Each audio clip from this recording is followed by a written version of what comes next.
May 1945.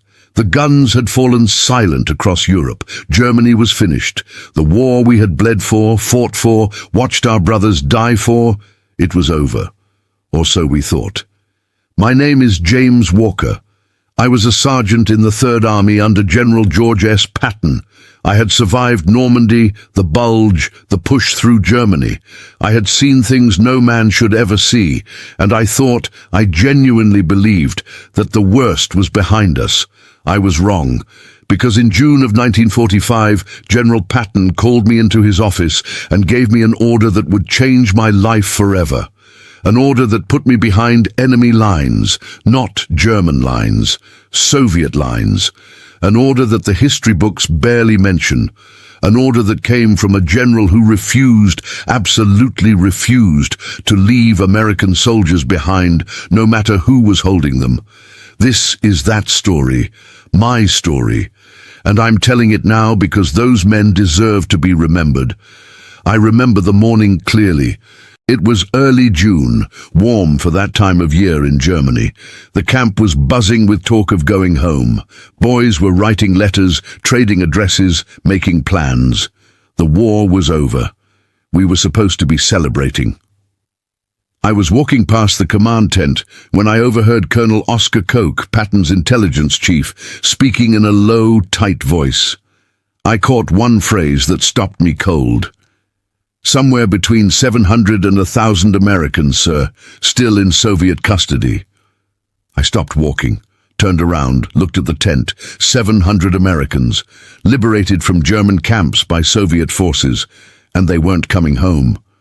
I didn't know it yet, but within 48 hours, I would be standing in front of General Patton himself, receiving an order that no soldier ever expects to hear from his commanding general.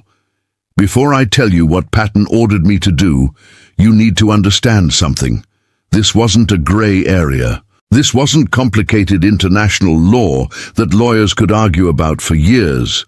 The Yalta Agreement had been signed in February 1945 by President Roosevelt, Prime Minister Churchill, and Joseph Stalin himself.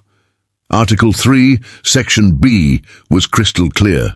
All prisoners of war liberated by Allied forces shall be returned to their country of origin. And here is the critical word, rapidly. Not eventually. Not when convenient. Not when the paperwork clears. Rapidly. Stalin had put his signature on that document. He had made a promise to the American people, to the families waiting at home, to the soldiers sitting in Soviet holding camps, wondering why nobody was coming for them. And then he simply ignored it. By the time the reports started filtering into Patton's headquarters, it had already been weeks. Weeks since liberation. Weeks since those men should have been on trucks heading west toward American lines, toward hot meals, toward their families. Instead, they were sitting inside repurposed German camp facilities, now under Soviet guard, being told the same thing over and over. Processing. Documentation. Soon. Be patient. Patton had no patience left, and honestly, neither did I. The intelligence reports started with one man, a captain named Robert Shaw. He had been a prisoner in a German camp near Dresden, liberated by Soviet forces on May 3rd.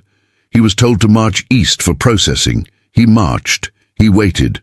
He watched more Americans arrive. He watched the weeks pass, and then he made a decision. He walked out. Not dramatically, just quietly at night, through wire that wasn't electrified, past guards who weren't paying attention. He walked west for 3 days. No food to speak of, no map, just the instinct of a soldier who knew which direction was home. When he reached American lines, the intelligence officer who debriefed him couldn't believe what he was hearing. The Soviets are holding you? Why?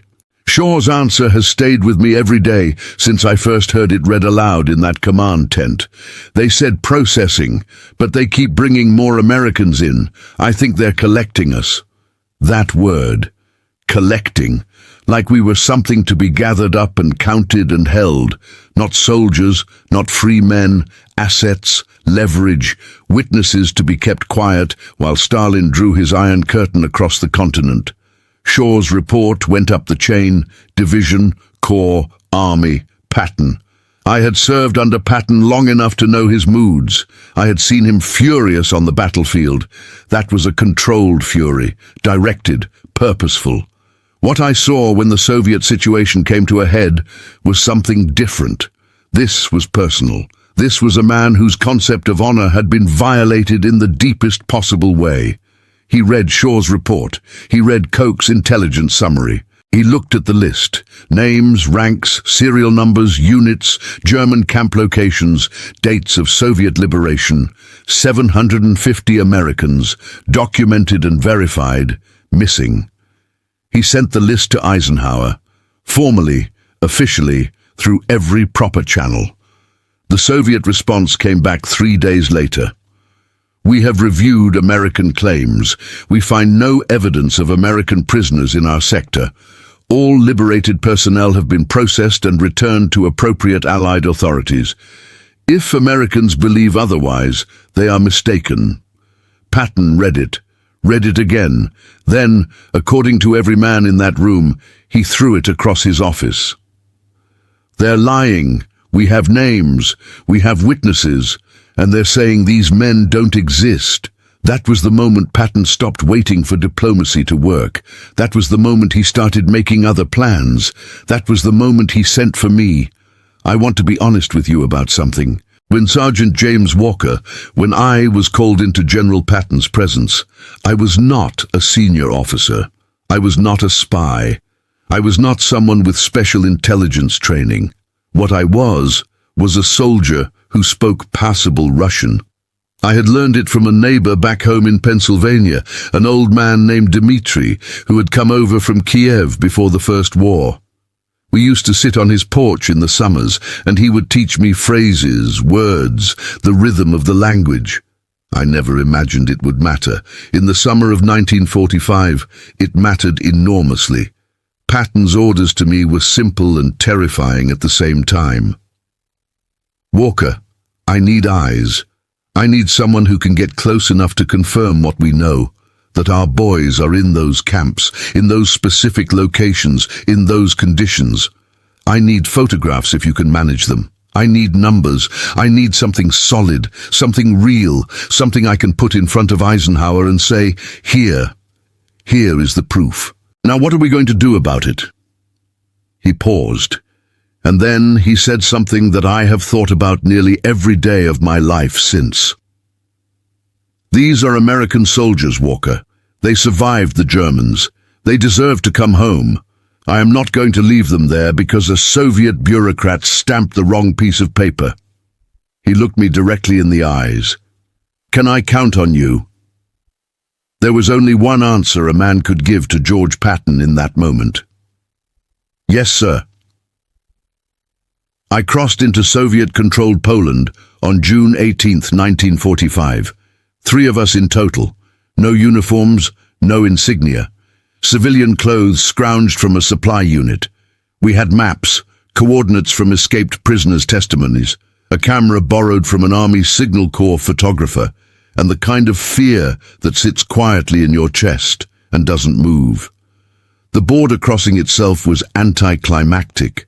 There were gaps, places where the official checkpoints ended and open countryside began. We found one, and we walked through it in the grey light before dawn, single file, not speaking.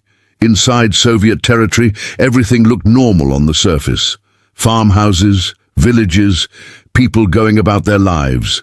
But there was something underneath it, a tension you could feel, the way you can feel a storm before the clouds arrive. People didn't meet your eyes. They moved quickly. They didn't linger. We moved west to east, avoiding main roads, following the coordinates of camp locations we had compiled from multiple escaped prisoner accounts. The first location was a former German facility 12 miles inside Soviet Poland. We arrived in the late afternoon of June 21st, and there they were. I have described this moment many times in the decades since, and it never gets easier. Through the binoculars, in the fading afternoon light, I saw American soldiers, hundreds of them. They were not in bad physical shape, They were fed, clothed, sheltered. That was the cruelest part of it in some ways, because it made the Soviet denial sound almost plausible. Processing, documentation, soon. But they weren't free. The wire was there. The guards were there. Soviet uniforms, Soviet rifles, watching the perimeter. And the Americans inside moved the way men move when they have nothing to do and nowhere to go. Slowly, aimlessly, with the particular posture of men who are waiting for something that isn't coming. I took photographs. I counted visible prisoners, 340 in this camp alone. I noted the guard positions, the layout, the condition of the facilities. I wrote everything in a small notebook I kept inside my jacket, against my chest. Then we moved to the next location. Over the following 4 days, we confirmed 3 more camps. Different sizes, same story. Americans held, healthy enough, but absolutely not being processed for return. One of the men in the 3rd camp recognized that I was American, something in the way I was standing, watching perhaps. He walked close to the wire and looked at me. I couldn't speak to him, couldn't acknowledge him. I just gave him the smallest possible nod. He understood. He straightened up, squared his shoulders. He knew someone was coming. I have never forgotten that man's face. I never learned his name. I hope he made it home. I got back to American lines on June 27th. 9 days behind Soviet lines, 9 days of sleeping in fields, eating whatever we could find or trade for, moving at night whenever possible. I reported directly to Patton. I handed him the notebook. I handed him the photographs, 12 of them, grainy but clear enough. American soldiers visible behind Soviet wire, inside Soviet-controlled territory. Patton looked at each photograph slowly and carefully. He didn't speak for a long time. Then he looked up. "How many total? Your best estimate?" I gave him my numbers. Between 700 and 900 Americans across the 4 confirmed locations, with additional camps reported by escaped prisoners that we had not been able to verify personally. Patton nodded slowly. "Good work, Walker. Get some food. Get some sleep." Then he picked up the phone. What happened next moved faster than anything I had seen in the diplomatic world, which, to be fair, wasn't saying much. Patton sent the photographs and documentation to Eisenhower with a message that was about as subtle as an artillery barrage. "We have physical confirmation. American PS in Soviet custody in direct violation of Yalta Agreement. Recommend immediate escalation to highest levels." Eisenhower, to his credit, acted. He requested a direct meeting with Soviet Marshal Georgy Zhukov, the most senior Soviet commander in Europe. He presented the evidence, the photographs, the list of names, the testimonies. Zhukov looked at all of it and said with a straight face that these were temporary holding facilities for displaced persons, that identifying American personnel among the millions of displaced people across Europe was complex, that it was taking time. Eisenhower pressed him on the word from Yalta. Rapidly. Zhukov said it would be handled through proper channels. Eisenhower came back from that meeting frustrated. I know because Patton told me, and the way Patton described Eisenhower's frustration told me everything about how bad the meeting had been. But Patton had a next move ready. He always had a next move. I was there when Patton briefed his senior staff on the repositioning. Elements of the Third Army moved deliberately and visibly to positions along the Soviet zone boundary. Armor, artillery, not crossing the line. Eisenhower had been absolutely clear on that point, and Patton respected it, but present, unmistakably, undeniably present. "We know where our boys are," Patton told his staff, "and we are not going away." The Soviets noticed immediately. Zhukov contacted Eisenhower within hours. "Why are American forces massing on our border?" Eisenhower's response had clearly been prepared carefully. "General Patton is concerned about American personnel in your custody. He wants to ensure their safe return. This looks like a threat. It is a reminder of our obligations under Yalta. The pressure worked. Within a week, the first group was released. 200 men delivered to American lines on a Tuesday morning, thin but walking, blinking in the sunlight like men who couldn't quite believe what was happening to them. Patton met them personally. I stood 20 feet behind him and watched him shake hands with man after man after man, asking their names, their units, where they were from. He remembered details. He asked follow-up questions. These weren't statistics to him. They were soldiers. I watched a 22-year-old kid from Ohio start crying when Patton shook his hand, and Patton just gripped his shoulder and said something too quiet for me to hear. The kid nodded and straightened up. The releases continued through July and into August, in groups, slowly but steadily. By late August, the majority of the confirmed prisoners had been returned to American control. But not all of them. Somewhere between 150 and 200 men remained unaccounted for when the diplomatic realities shifted and the Cold War began in earnest. Stalin never admitted they existed. Soviet records showed nothing. Families received letters that said, "Missing, status unknown," which was a bureaucratic phrase that covered a reality too painful to put into official language. Patton never stopped pushing. Right up until his death in December 1945, an automobile accident in Mannheim that ended the career of the most effective combat general America had ever produced. He was still making noise, still demanding answers, still refusing to let those men be forgotten. I was there the last time he spoke about it formally, a briefing in November 1945. He looked older than I had ever seen him look. The war had been one kind of weight. This was a different kind. "Some of those men are still there," he said quietly to the room, "and Stalin is counting on us forgetting them. We are not going to forget them." 6 weeks later, he was gone. I am James Walker. I was a sergeant in the Third Army. I crossed into Soviet territory in June of 1945 on the orders of General George S. Patton, and I brought back the proof that kept 700 American soldiers from being erased from history. I think about Captain Robert Shaw, who walked out through that wire in the middle of the night and carried the truth back to American lines on his own 2 feet. I think about the man at the fence who looked at me through the wire and squared his shoulders when I gave him that small nod. I think about the kid from Ohio crying in the sunshine on a Tuesday morning when Patton shook his hand.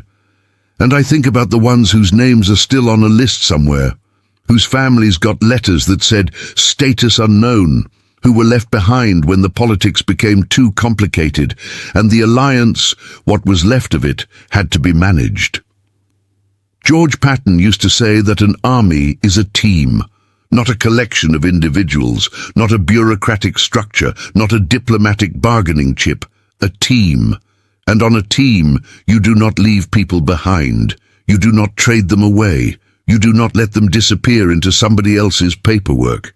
He moved tanks to a border for 700 men. He sent me behind enemy lines for 700 men. He spent the last months of his life demanding answers for the ones who didn't come back. That is what it meant to serve under George S. Patton. That is what it meant to be part of the Third Army. And that is why I am telling this story now, because those men deserved to come home, and the ones who didn't still deserve to be remembered. Not as missing, not as status unknown, as American soldiers, as men who survived the Germans and then survived the Soviets, and then, some of them, came home to families who had almost given up hope. They were real. They existed. And no Soviet bureaucrat with a rubber stamp was ever going to make George Patton believe otherwise. If this story moved you, share it with someone who needs to hear it. These men waited a long time to be remembered. The least we can do is make sure their story reaches as many people as possible.